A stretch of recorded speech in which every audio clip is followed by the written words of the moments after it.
135 गांव के निवासी जो सालों से सर उठाकर मेहनत करके जीते थे, उनको 2 पल में भिखारी बना दिया आपकी सरकार ने।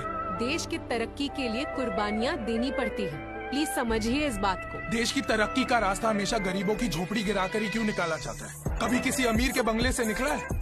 मैं 2 बातें कह के बात खत्म करूंगा। पहली बात, अगर आप ईमानदारी से पढ़ रहे हैं, पूरी मेहनत कर रहे हैं, ये तो हो सकता है कि थोड़ी सी देर हो, ये भी हो सकता है कि आईएएस में ना हो, अपने स्टेट पीसीएस में अच्छा रैंक आ जाए, पर ये नहीं होगा कि आप बेरोजगार रह जाए अगर ठीक से मेहनत करोगे तो।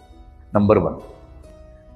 और दूसरी बात और कह रहा हूं आपसे, भगवान ना करे कि किसी का सिलेक्शन ना हो, तो भी एक बात कह रहा हूं, अगर ये 1.5 साल की पढ़ाई ठीक से कर ली तो दुनिया में जिस भी फील्ड में आप जाएंगे वहां कमाल कर देंगे। ये मैं गारंटी दे रहा हूं आपको। ये पढ़ाई ऐसी है, ये आपके व्यक्तित्व को बदल देगी और ऐसा व्यक्तित्व जरूर बना देगी कि आप कुछ भी करेंगे तो पहले वाले व्यक्ति की तुलना में बेहतर करेंगे। बाहर वाले क्या कहते, रिश्तेदार क्या कहते, छोड़ दो। लोगों की सुनोगे कभी आगे नहीं बढ़ पाओगे। आज वो आपको दबाएंगे, कल को आपकी बेटी को दबाएंगे, आपके बच्चों को दबाएंगे और लोग बात करेंगे। आप अच्छा करोगे तो भी करेंगे, बुरा करोगे तो भी करेंगे, उनका काम है बात करने का।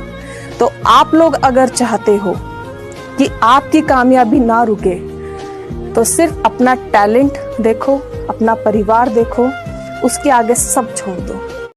प्यार में कब्जा नहीं किया जाता है, प्यार में फ्री किया जाता है। प्यार आजादी देता है, प्यार बांधता नहीं है।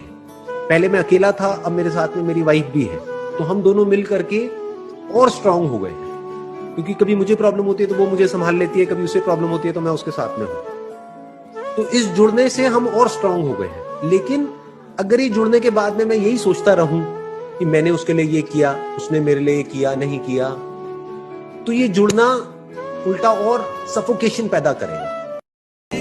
2 लोगों के जीवन में कोई लड़ाई नहीं। एक चपरासी के जीवन में, चपरासी, कुछ लोग मुझसे कहते हैं मुझे चैलेंजेस नहीं चाहिए लाइफ में। बहुत अच्छा, चपरासी बन जाओ। चपरासी का काम क्या है? साहब के ऑफिस के बाहर बैठा हुआ है, जो भी मिलने आया मीटिंग करा दी, वरना बैठे हुए, क्या फर्क पड़ता है? और या फिर जो लोग हरिद्वार चले गए, जिन्होंने कहा भैया हमें नहीं बनना आईएएस, हमें प्रधानमंत्री नहीं बनना, हमें कुछ बनना ही नहीं। आज आप गेरुआ पहन लो, आज आपके जीवन की सारी चुनौती खत्म, क्योंकि आपने मान लिया कि आप इस जीवन की लड़ाई में शामिल नहीं हो। किसी दूसरे के लिए या समाज के लिए कितना भी भलाई कर दीजिए, लोग उस भलाई को भूलेंगे बहुत जल्दी। और एक भी गलती कर दीजिए, लोग उसे कभी भूलेंगे ही नहीं। ये परंपरा है, ये नियम है इस समाज का। तो एक ही जिंदगी है, उसी में प्रयोग करने हैं, उसी को जीना है। अगर एक प्रयोग फेल हो जाए तो 2 रास्ते हैं, उसको ढोते रहिए या खुल के मान लीजिए गलती हुई थी, अब दूसरा प्रयोग करेंगे। दूसरा प्रयोग करने में फिर खतरा है कि गलती हो,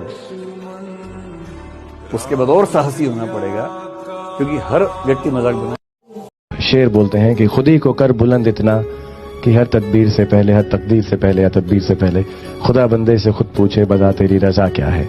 इसका मतलब यही है कि अपने आप को इतना ऊंचा करो कि खुदा तुमसे खुद पूछ बैठे कि तुम क्या चाहते हो, मैं तुमको दूं। एनसीईआरटी में जिसमें भी पढ़ के आए हैं, सबने हमें यही देखा है, हमने मुगल पढ़ा, हमने फ्रेंच रेवोल्यूशन पढ़ा, लेकिन हमने कभी असली इतिहास क्यों नहीं पढ़ा? कहाँ है सुभाष चंद्र बोस? हमने सिर्फ गांधी, नेहरू यही पढ़ा है। कहाँ है सुभाष चंद्र? जवाब दीजिए। हम जानते हैं कि लिखने में कैसे खेल किया जाता है। अच्छा, कैसे होता है सर? अब बताते हैं आपको। कक्षा 8 की मॉडर्न हिस्ट्री किताब उठा लीजिए। गांधी जी के ऊपर 1.5 पेज है, 1/4 पेज में गांधी जी की तस्वीर छपी है। लेनिन के ऊपर 3 पेज है और पूरे पेज पे लेनिन की एक तस्वीर है। सुभाष चंद्र बोस के ऊपर 1 पैरा है और इतना छोटा सा लिखा गया है। ये खेल चलते हैं एकेडमिक्स में। जब 2002 में मैंने लिखी किताबें, कक्षा 6 की, 8 की और 11 की किताब, जैसे ही सरकार आई वापस कर दी गई किताबें। अब फिर वही पढ़ाया जा रहा है, फिर वही लेनिन है, फिर वही स्टालिन है। अच्छा सर, ये खेल चल रहा था। मेहनत इक्वल टू मजा, और बेहोशी वाली मेहनत नहीं, मजदूरों वाली जागृत होश में की गई मेहनत। और तुम मेहनत नहीं करोगे नेचर करा लेगा कि तुम चिंता छोड़ दो, तुम्हें चिंता ही छोड़ दो, कुछ चीजों की चिंता छोड़ दो कि मैं जीवन में संघर्ष नहीं करना चाहता। तुम्हारे चाहने से क्या होता है? चाहने से तो अपनी सांस तो तुम रोक ही नहीं सकते, कायदे से खाने के बाद प्रेशर बन जाए तो तुम रोक ही नहीं सकते, अपनी शरीर पर तुम्हारा अपना नियंत्रण ही नहीं। कभी भी ये सोच के एग्जाम का अटेम्प्ट मत दीजिएगा कि मैं देखता हूँ एग्जाम कैसा है। आपको मैं ये चीज बता रही हूँ, हम अभी यहाँ पे टाइम स्पेंड कर रहे हैं 2 घंटा, वहां पे दिल्ली में कोई बैठ के ना लक्ष्मीकांत निपटा रहा है। ये चीज की आप रियलाइजेशन हमेशा रखो, वो एक फियर दिमाग में रख दो कि वहां पे कोई है जो पढ़ाई कर रहा है, यहाँ पे अगर मैं किसी के लिए बुरा मत सोचो, सिर्फ अपना अच्छा सोचो। मैं बड़ा सेल्फिश आदमी हूँ और मैं बिलीव करता हूँ कि अगर दूसरों का सोचने का मौका ना मिले, अपने लिए भी सिर्फ अच्छी बात सोचो। ये मत सोचो कि दूसरा हार जाए, ये सोचो कि मैं कैसे जीतूं। It's only a way that you can turn around the same. पढ़ो मत, समझो, लड़ो मत, पर लड़ाई की तैयारी करो। जुनून पालो, जुनून, नशा मत करो, कोई फायदा नहीं, कुछ ना मिलेगा, मेरा अनुभव रहा है। जुनून, देश पे कब्जा कर लेंगे, दुनिया पे कब्जा कर लेंगे, और का नौकरी करने के लिए पैदा हुए हो कि भैया वह नौकरी लग जाए और भैया शादी हो जाए, बस तो भोजन और सेक्स पे तो जानवर भी जिंदा रहता है। गोली खाकर एक के मुंह से निकला राम, पर दूसरे के मुंह से निकला माओ, और तीसरे के मुंह से निकला आलू।